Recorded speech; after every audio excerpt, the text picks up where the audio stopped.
an ancient small town surrounded by dark forests and broken stone walls, there once lived a zombie named Elric, who was not like other creatures of the dead. Long ago, Elric had been the town's bravest blacksmith, a man with strong hands, a gentle smile, and a heart full of love for his wife Lyanna. But one night, during a strange red moon, a sickness swept through the town. People fell to the ground screaming, their bodies twisting in agony. And when dawn came, only the dead remained, but they did not rest. They rose again, their souls trapped between life and death.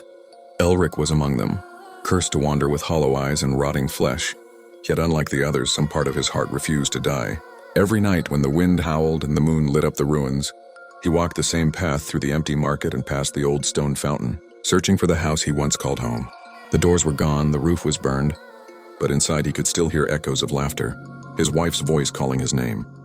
He could not speak anymore, only moan softly, but in his mind he begged for forgiveness. The townspeople who survived the curse fled long ago, and travelers who dared to enter the old town spoke of seeing a shadowy figure by the fountain, holding a rusty ring in its hand. They said the zombie never attacked, never chased anyone, he only wept. One night, a group of treasure hunters came to steal the gold rumored to be hidden in the church. They found Elric standing in the moonlight, staring at an old gravestone covered in moss. When they tried to pass, he suddenly turned and looked at them with eyes that glowed faint blue, not with anger but deep sorrow. One man mocked him and threw a stone, laughing at the broken creature. The others joined in, but then the ground trembled. The old bells of the church rang by themselves. The air turned cold, and from every shadow the spirits of the cursed townsfolk began to appear, men, women, even children.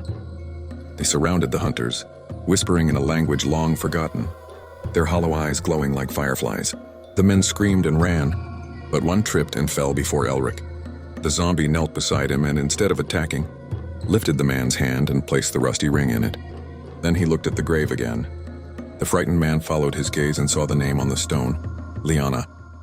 Realizing what the ring meant, he understood that Elric had been guarding his wife's resting place for hundreds of years, protecting her memory from those who came for greed.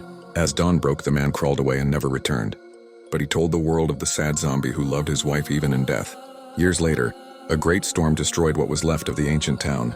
But when the clouds cleared, travelers saw something strange. The fountain that had been dry for centuries was flowing with clean crystal water again. By the edge of it, two figures were seen lying side by side, one skeleton with a ring on its finger, and another smaller one beside it holding its hand. The villagers who came after said that the curse had finally lifted. The souls were free, but still, on quiet nights when the moon turns red, some say they hear faint hammering from the ruins, as if a blacksmith is still at work, forging something in the dark, a promise that even death could not break. And those who listen closely swear they hear two voices softly singing,